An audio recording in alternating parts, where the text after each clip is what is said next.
आजरा साखर कारखान्याकडून 16 एप्रिल ते 15 मे 2026 या कालावधीत सवलतीच्या दरात साखर वितरण सुरू असताना मोठ्या प्रमाणात सभासद वंचित राहत असल्याचा मुद्दा पुढे आला आहे।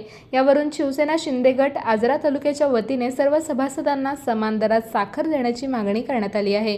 सध्या कारखान्याकडून 15,000 रुपये शेअर्स असलेल्या सभासदांना 50 किलो, 10,000 रुपयांपर्यंत 25 किलो तर 7,000 रुपयांपर्यंत 15 किलो साखर दिली जात आहे। तसेच ऊस पुरवठादारांना प्रति टन अर्धा किलो साखर 25 रुपये दराने दिली जात आहे। मात्र 5 ते 6,000 शेअर्स असलेले अनेक अ आणि ब वर्गातील सभासद या योजनेपासून वंचित राहत असल्याचे निवेदनात नमूद आहे। या संदर्भात सुमारे 25,338 सभासदांना सवलतीची साखर मिळत नसून हे बहुतांश स्थापनेपासूनचे सदस्य असल्याचा दावा करण्यात आला आहे।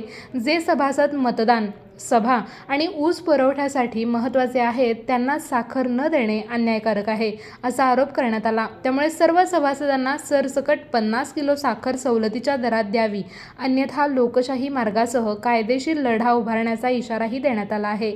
निवेदन कार्यकारी संचालक, साखर संचालक कोल्हापूर आणि पालकमंत्री प्रकाश आबिटकर यांना देण्यात आले। तारा न्यूजसाठी प्रतिनिधी हसन तकीलदार, आजरा।